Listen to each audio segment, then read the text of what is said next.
De la trama PDVSA Cripto hemos hablado bastante en este espacio, pero hay un punto fundamental en todo esto al que quizá poco le hemos entrado, y es que hay demasiados escándalos rodando al mismo tiempo, ¿verdad?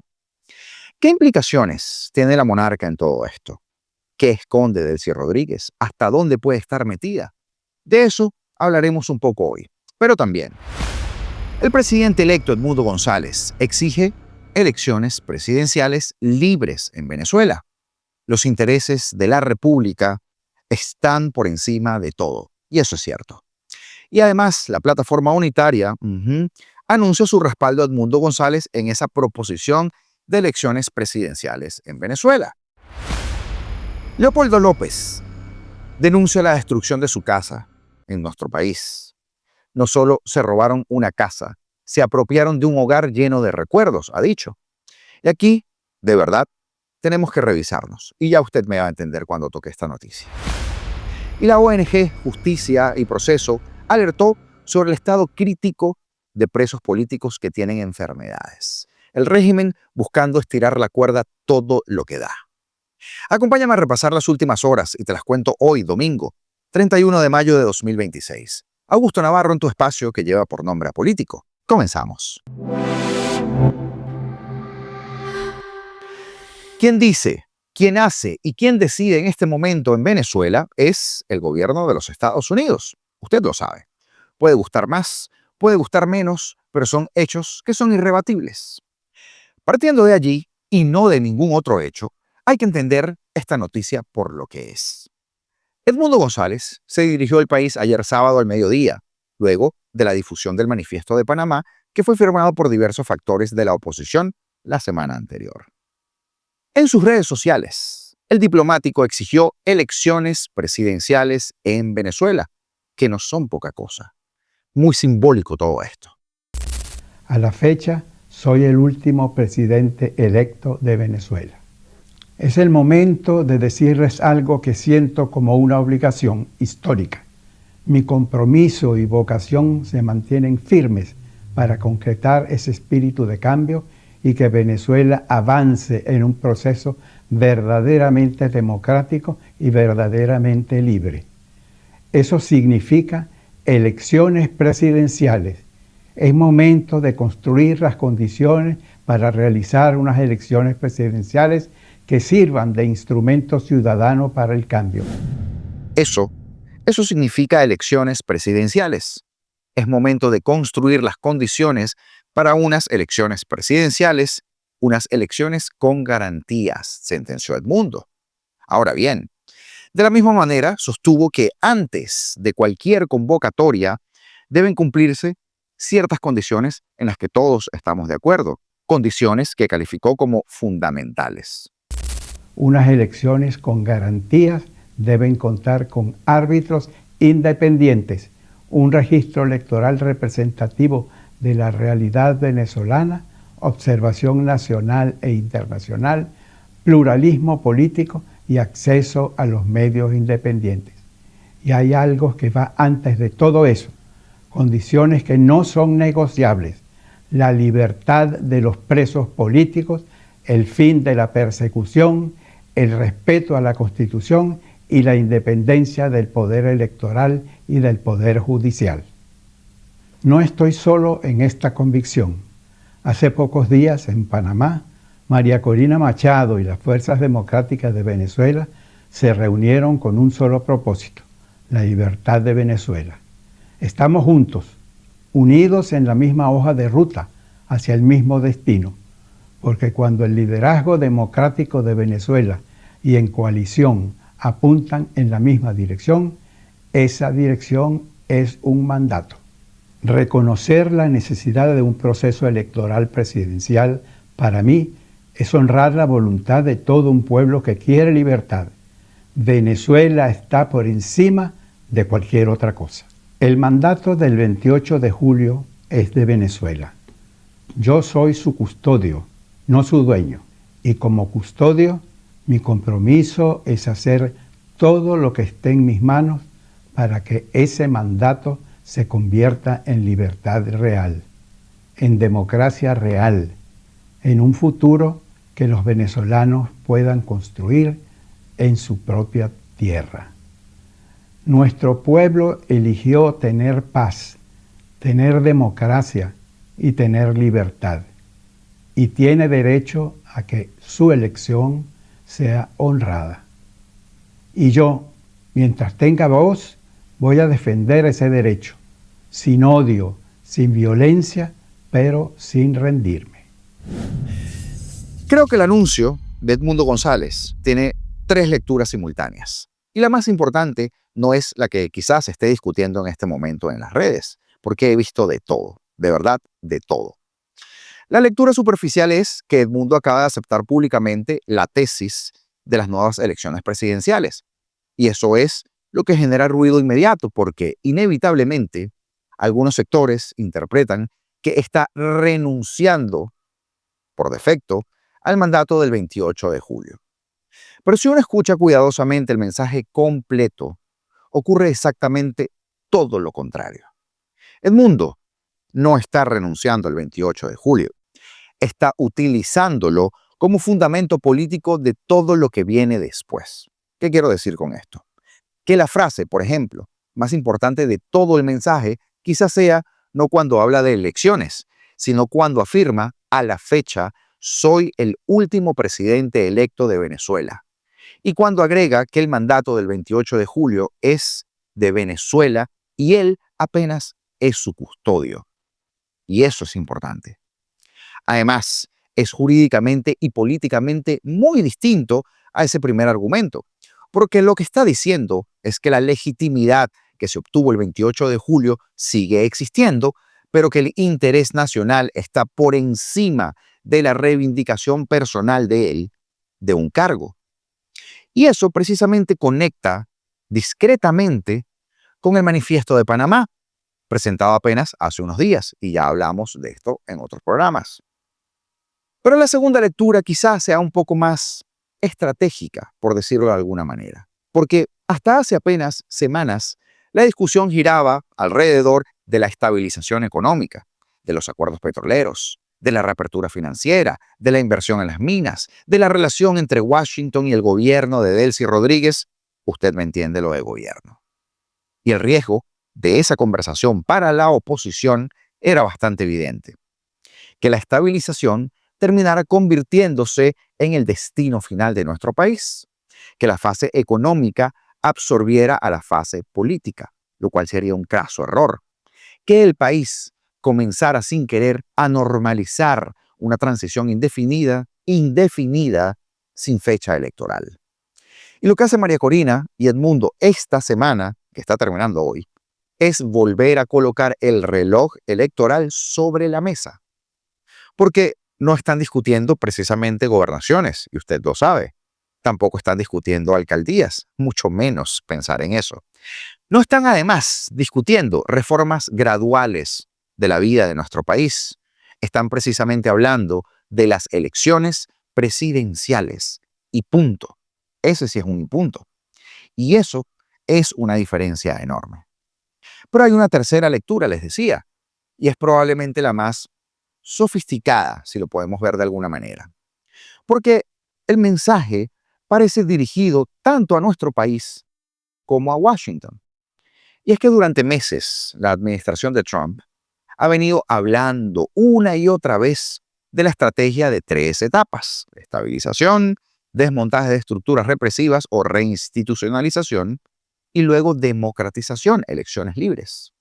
Y lo que acaba de hacer Edmundo es recordarle públicamente a todos los actores involucrados que la tercera etapa existe y que, por supuesto, no se puede quedar indefinidamente pospuesta, porque eso sería muy dañino, ¿verdad? No hay confrontación con Estados Unidos, no hay ruptura en este discurso. Hay algo que es mucho más inteligente. Hay lineamientos o alineamientos en este caso, al igual que María Corina hace un par de días.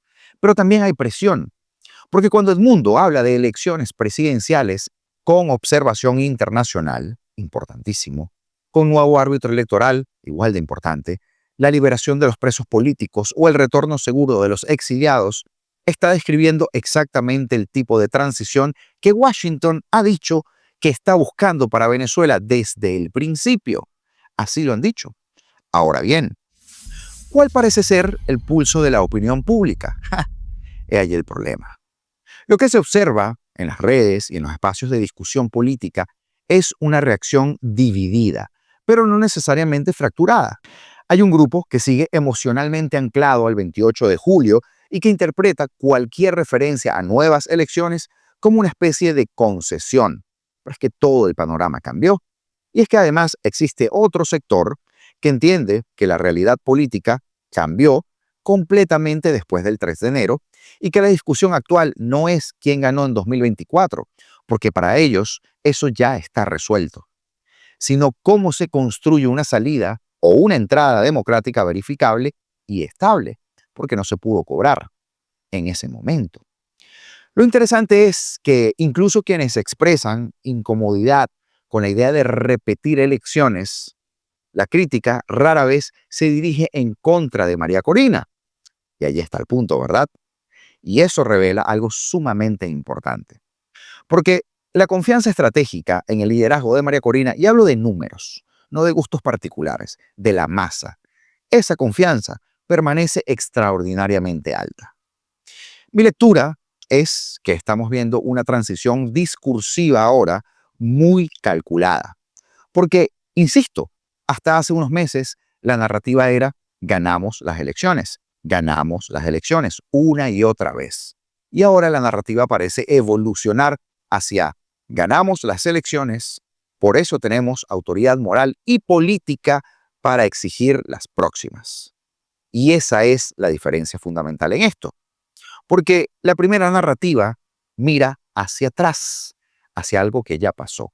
Pero la segunda mira hacia adelante, que es el punto en donde estamos hoy. Lo que me llamó más la atención del anuncio es que tanto María Corina como Edmundo parecen estar construyendo una misma arquitectura política. Ella habla de legalidad y Edmundo habla de legitimidad. Ella habla de transición y Edmundo te habla de mandato. María Corina habla de futuro y Edmundo habla de custodiar la voluntad popular. No son mensajes improvisados, son piezas de una misma estrategia. Y eso usted lo sabe. Y cuando uno observa el calendario político de las últimas semanas, la sensación es que la oposición ya dejó de discutir cómo demostrar que ganó el 28 de julio porque ya se demostró. Ahora lo que intenta en los últimos días es definir bajo qué condiciones se va a elegir al próximo presidente de Venezuela para destrancar el juego. Y esa es una discusión que es completamente distinta, porque según los acontecimientos de las últimas semanas o de los últimos días, ya Delcy se está tragando el sapo y ya está haciendo las cosas que en teoría van a fracturar su suelo político. Y este es el momento exacto para contraatacar con eso. Hablemos ahora de un matiz de ese juicio, de ese caso PDVSA Cripto.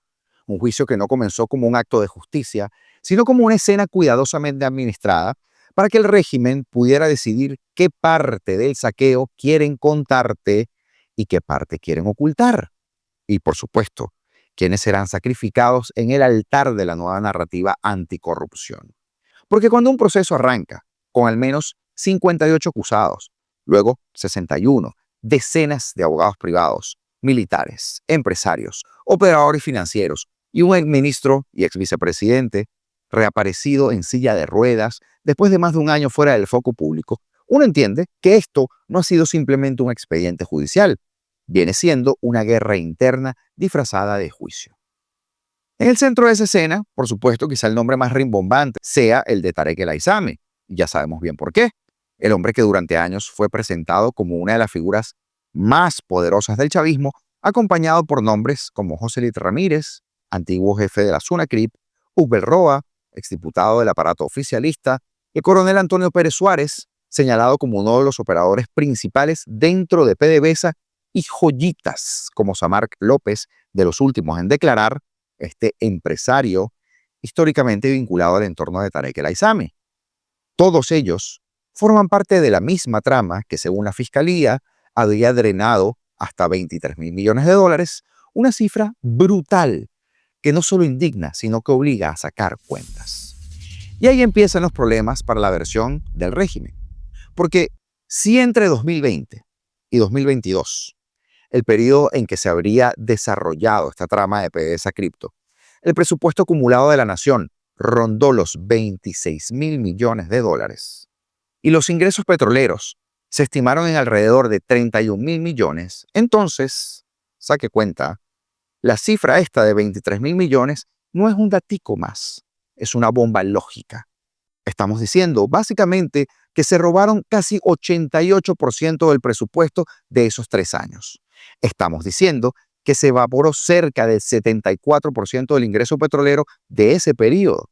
Y si eso fue así, ¿de verdad pretenden que creamos que ese nivel de saqueo lo ejecutaron únicamente los acusados que hoy están en el tribunal?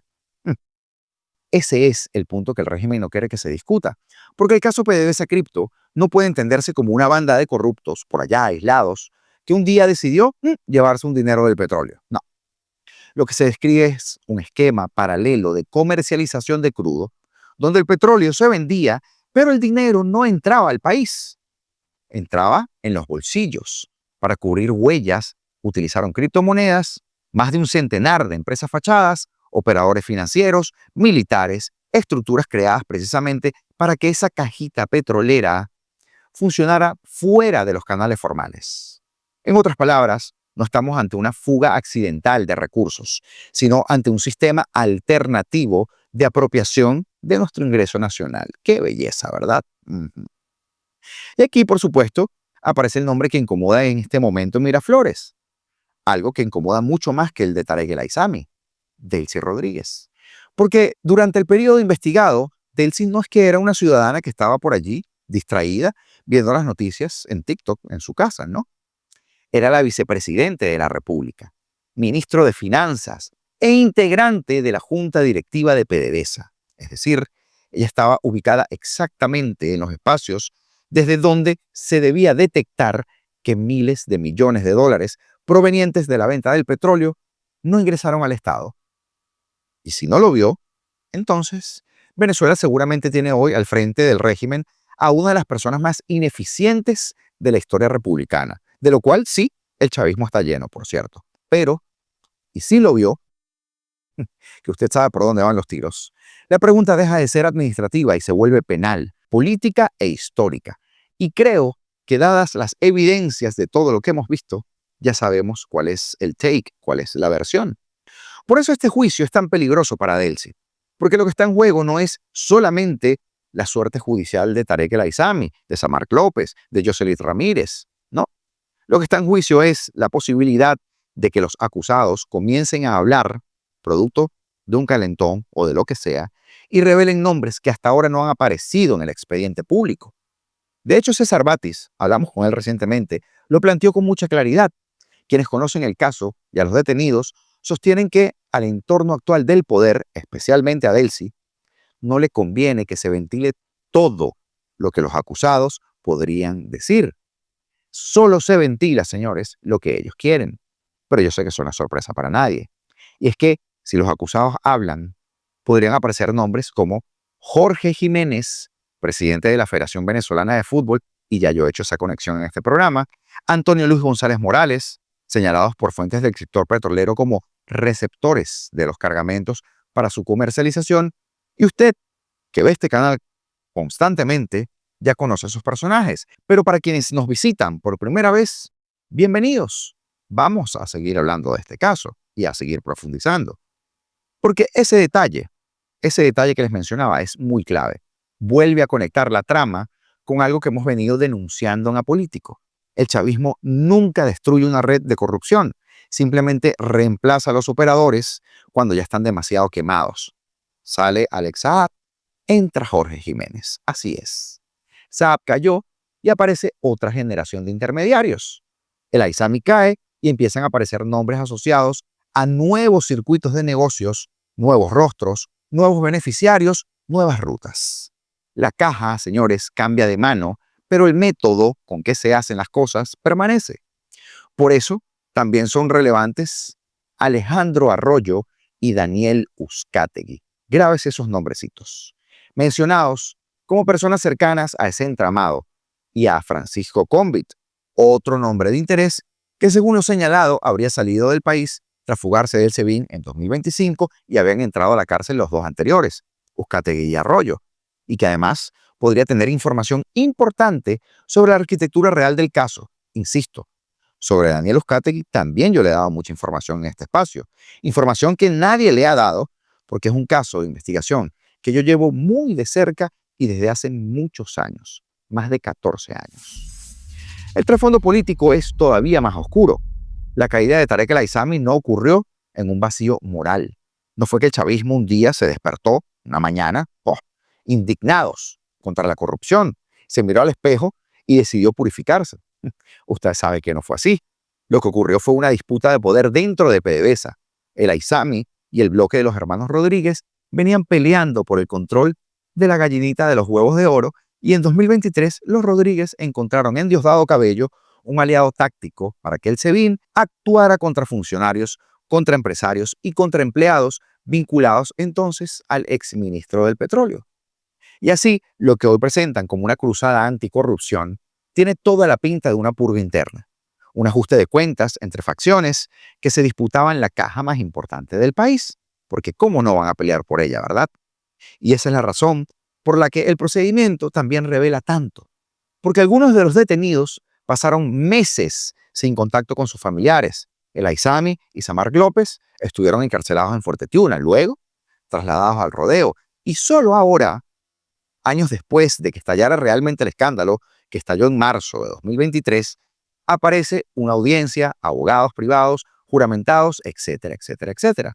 Si eso fuera justicia, justicia transparente, el proceso habría avanzado desde el principio con garantías, con pruebas, con responsabilidades completas y acceso público a la verdad. Pero los testimonios de las últimas semanas se centran en las torturas y en los desmanes.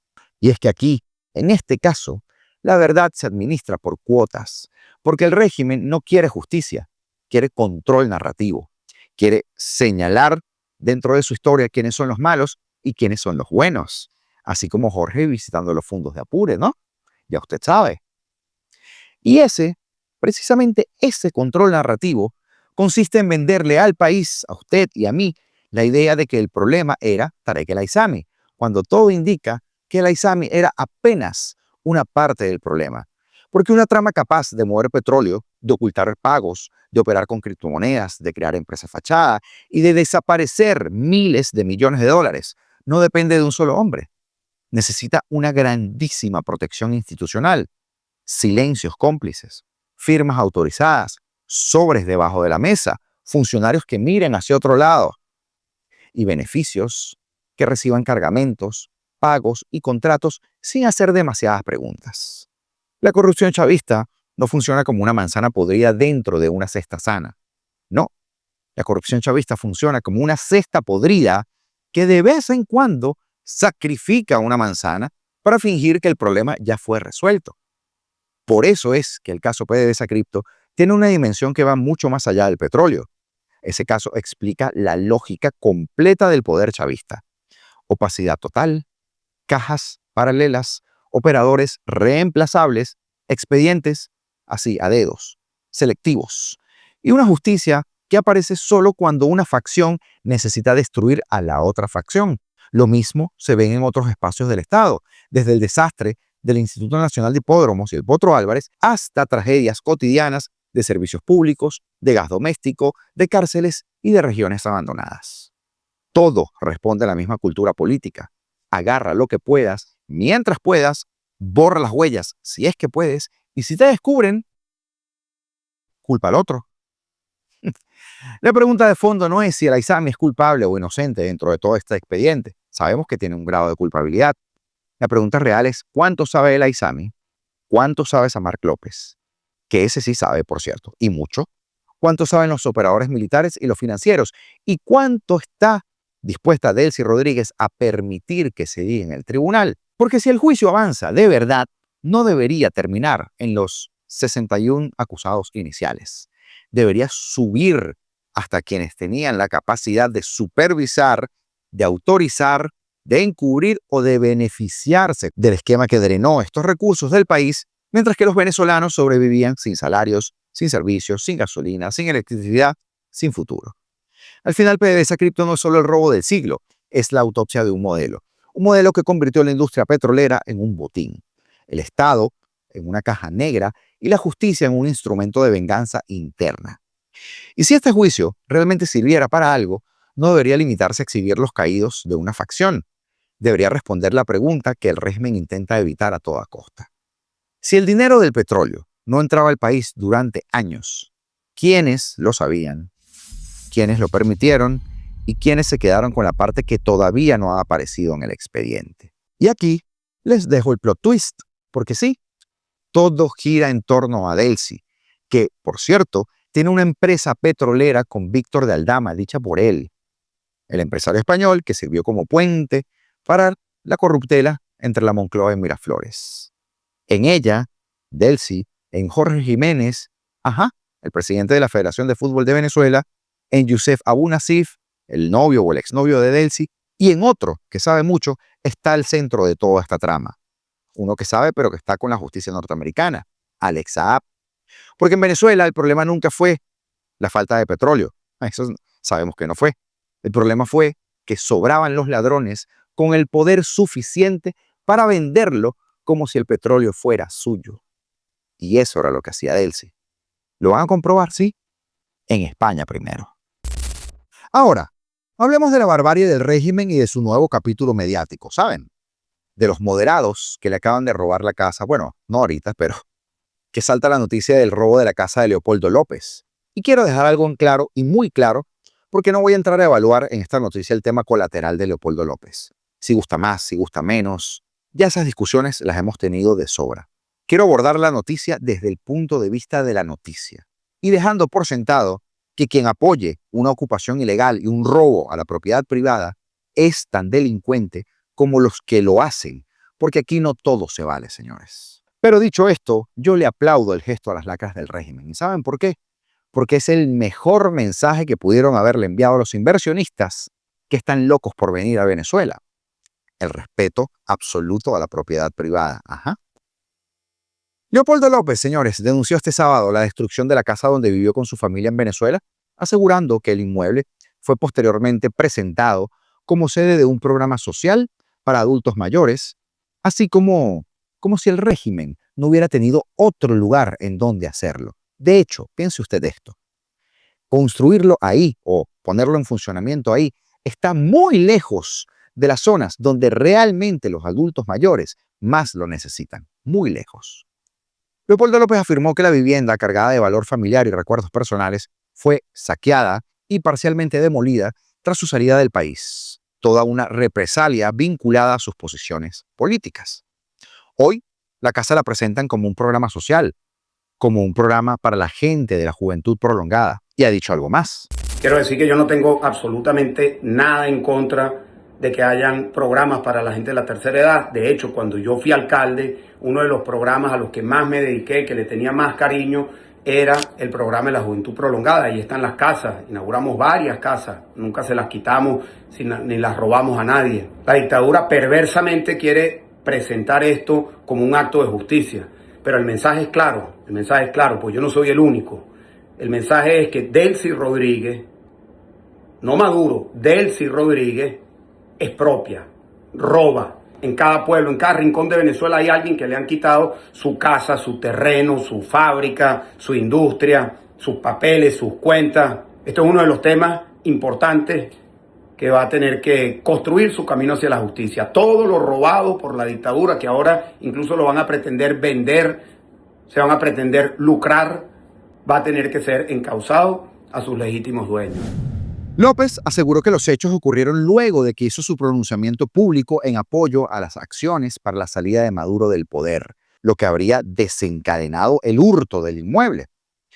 Leopoldo rechazó que la propiedad sea exhibida como un espacio de atención social y sostuvo que el caso forma parte de un patrón de confiscaciones que afecta a distintos actores políticos y a ciudadanos en Venezuela. Y esto es denunciable, insisto, porque la realidad queda en evidencia. Lo volvieron a hacer, se volvieron a burlar de las normas que deben regir a un país.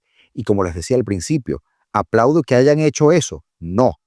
pero celebro que se hayan equivocado de esa manera, porque esas son el tipo de señales, esos son el tipo de errores que argumentalmente tenemos que aprovechar para hacerle entender a quienes realmente mandan en nuestro país al día de hoy: señores, miren, esto es lo que hace Delcy Rodríguez.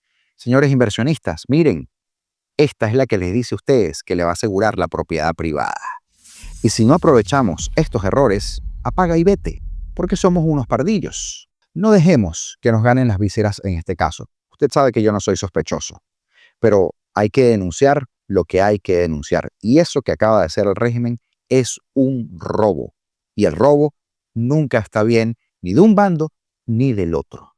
Basado en lo que tú miras en YouTube, lo que comentas, con los videos que interactúas, todo lo que disfrutas en la plataforma, ella nutre su algoritmo. Y ya tú sabes que si le haces clic a esta cajita que tengo acá, ese video va a tener información que te va a interesar a ti y mucho. Eso dice YouTube. YouTube dice que te conoce. Vamos a ver si es verdad. Te invito a que lo veas. Señores, ya será hasta mañana. Libertad o nada, porque seremos libres.